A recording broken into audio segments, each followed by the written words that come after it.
నమస్తే, welcome to our channel. నేను సిరి. రాజా సాబ్ మారుతి గారు ఇంకా ప్రభాస్ గారి కాంబినేషన్లో వస్తున్న హర్రర్ కామెడీ సినిమా మొత్తానికి అయితే రిలీజ్ అయింది. మరి బాక్స్ ఆఫీస్ వద్ద దీని కలెక్షన్ ఎలా ఉంది ఏంటి అనేది అందరికీ ఒక ఉత్కంఠ ఉంది.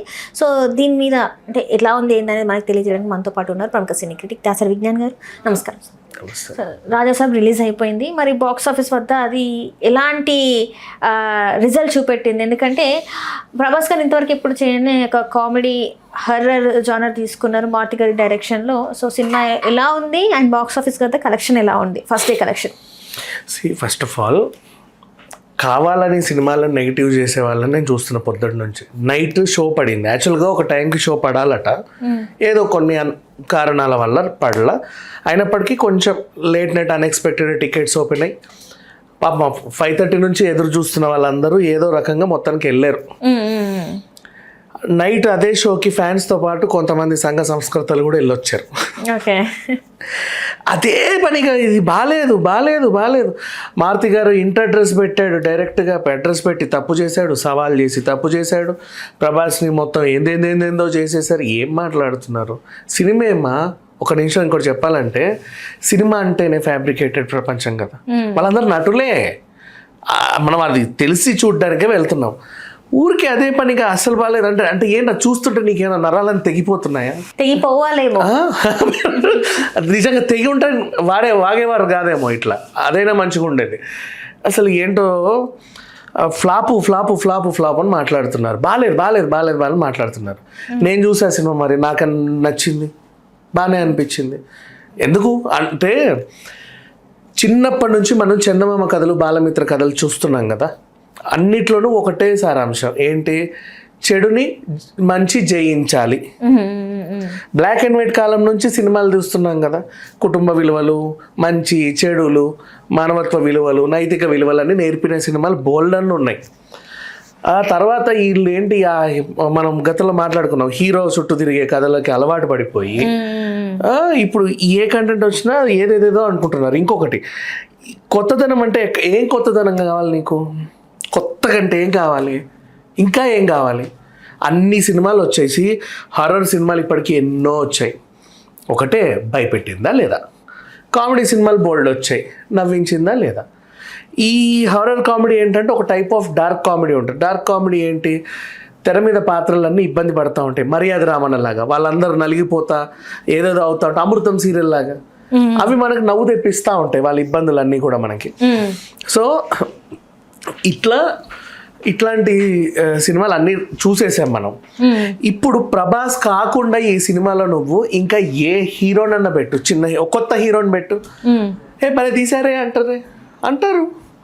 నువ్వు ప్రభాస్ అనే ఉన్నాడు అనేసరికి పాన్ ఇండియా లెవెల్లో నువ్వు ఏవేవేవేవో ఎక్స్పెక్టేషన్లు పెట్టుకొని అట్లుంటే బాగుండు ఇట్లుంటే బాగుండు అనుకొని మళ్ళీ ఇది అట్లుందా లేదా అని లెక్కలేసుకొని నువ్వు సినిమా ఎప్పుడు చూసావా? సినిమా ఎవరు చూడలే. ఇప్పటివరకు రివ్యూలు ఇచ్చిన వాళ్ళు ఎవరు సినిమా చూడలే. థియేటర్కి వెళ్ళి వచ్చారు అంతే. వాళ్ళు ఎత్తుక్కుంటుండ్రు, ఇది అందులో ఉంది కదా, ఇది ఇందులో ఉంది, ఇది ఇందులో ఉంది. ప్రజెంట్గా సినిమా చూడు, నీకు అది అర్థమవుతుంది. ఆ లోకానికి వెళ్తాం, ఏదో రాసుకోవడానికే వెళ్తున్నారు అందరూ. అండ్ నిజంగానే ప్రతి సినిమాకి వేరే వేరే సినిమాలతో పోలికలు ఉంటాయి, ఉండవని మనం ఏం అనుకోలేము, ఖచ్చితంగా ఉంటాయి. చూసిన ఫీలింగ్ వస్తుంది. అన్ని సినిమాలు అలాగే ఉంటాయి, తప్పేం లేదు. కుటుంబంతో కలిసి చూసే సినిమా అమ్మ. నీకు అనగనగా ఒక ధీరుడు సినిమా గుర్తుందా? సిద్ధార్థ్ ఇంకా Shruti Haasan,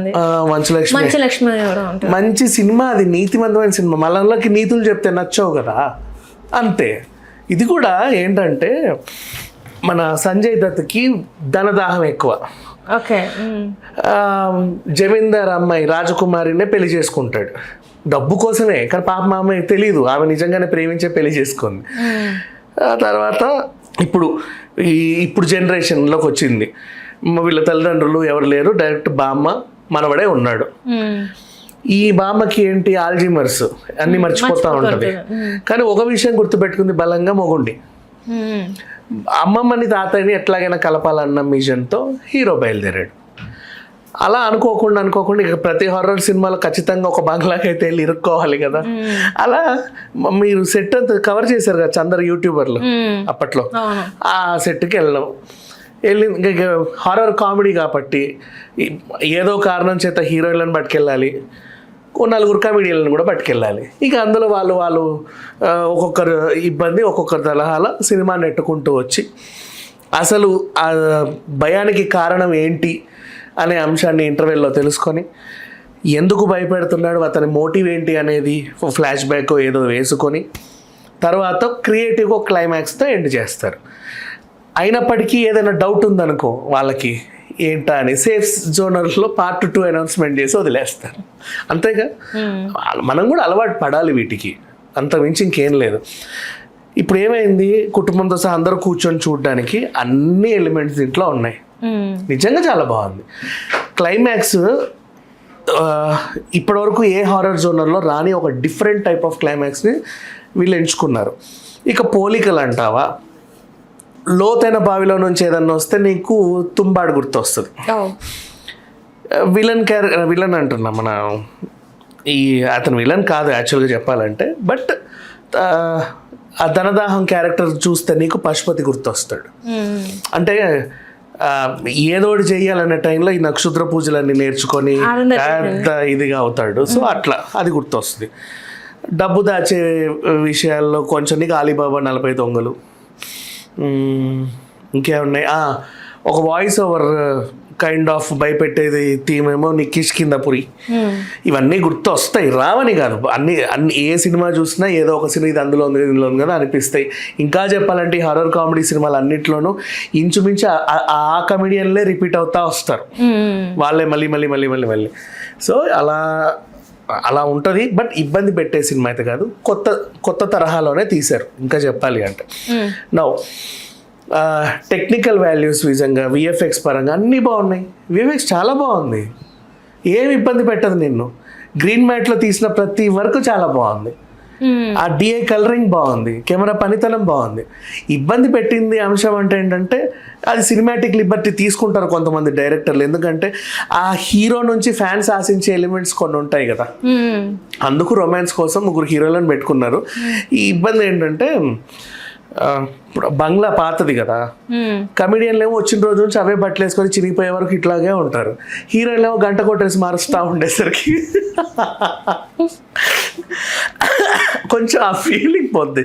but it's okay, cinematic Liberty, దాన్ని ఏమి అనలేం. అంతెందుకు మా అదేంటిది మనం చాలా పాత సినిమాల్లో కూడా మీరు గమనిస్తే ఈ ఇంట్లో నుంచి అలిగి పుట్టింటికి వెళ్ళే వాళ్ళు సూట్ కేసు పట్టుకొని వెళ్ళిపోతుంది కదా, అక్కడ 10 సంవత్సరాలు ఉన్నా 8 సంవత్సరాలు ఎన్ని ఉన్నా సరే ఇంటికి నిండా సరిపడే బట్టలు ఉంటాయి. రోజు ఒక చీర మారుస్తూ ఉంటుంది హీరోయిన్, నువ్వు తీరా చూస్తేనేమో ఒక సూట్ కేసే ఉంటుంది. మరి అవి కామన్, సినిమాటిక్ లిబర్టీ అంటే అంతే. సో అది ఒకటి తీసుకున్నాడు, దాన్ని ఏం తప్పుగా కూడా ఏం అనుకోలేమ్మా. ఆ మాత్రం చూపించాలి కదా రొమాన్స్ అది ఇది. ఈ మాళవిక మోహన్కి ఏమో ఒక మంచి క్యారెక్టర్ అయితే పడింది, అంటే తర్వాత ఒక యాక్షన్ ఎపిసోడు. రిద్దిక్ పాపం ఫస్ట్ హాఫ్లో ఎప్పుడో కనబడి తర్వాత ఒక పాట కోసం ఆమెని తీసుకొచ్చారు. ఇంకా ఇంతే, ఇట్స్ ఓకే. నిజంగా క్లైమాక్స్ సినిమా అన్నీ కూడా కొంత ఆమె పాత్ర కూడా ఉంది, పర్వాలేదు. మాతి సరిగా ప్రమోషన్స్ చేయకపోవడం వల్ల ఇదంతా ప్రమోషన్స్ వీల్ చేసినంత ఎవరు చేశారు? ప్రభాస్ రేంజ్కి యాక్చువల్గా పెద్ద హీరోలు అందరూ ఒకే ఒక ప్రీ రిలీజ్ ఈవెంట్కి వస్తారు, అవునా? ప్రభాస్ రేంజ్కి అంతకు మించి హీరోయిన్లు అందరిని వేసుకొని ఆయన సందీప్ వంగతో ఇంటర్వ్యూ ఇచ్చాడు, చూసావుగా. ఫంక్షన్లు బోల్డ్ చేశారు. ఈసారి ఎప్పుడు లేండి 10 నిమిషాల పైన మాట్లాడాడు ప్రభాస్. మరి చూడు మా ఉంది ఏదో ఒకటి, మనం బోల్డ్ అంత ప్రమోషన్స్ చేసుకున్నారు వీళ్ళు. మిగతా వాళ్ళు అంటే ఒక అంశం లేదు. ముసలి గెటప్లో ఉన్న ప్రభాస్ సిగరెట్, ఆ ఉల్టా వెళ్ళే ఫైట్ అది లేదు. నీకు అది కావాలంటే పార్ట్ 2లో చూసుకోమని లాస్ట్ చెప్పారు. మరి పార్ట్ 2 ఉంది, ఇబ్బంది ఏం లేదు. నిజంగా చాలా బాగుంది cinema. Right thank you so much.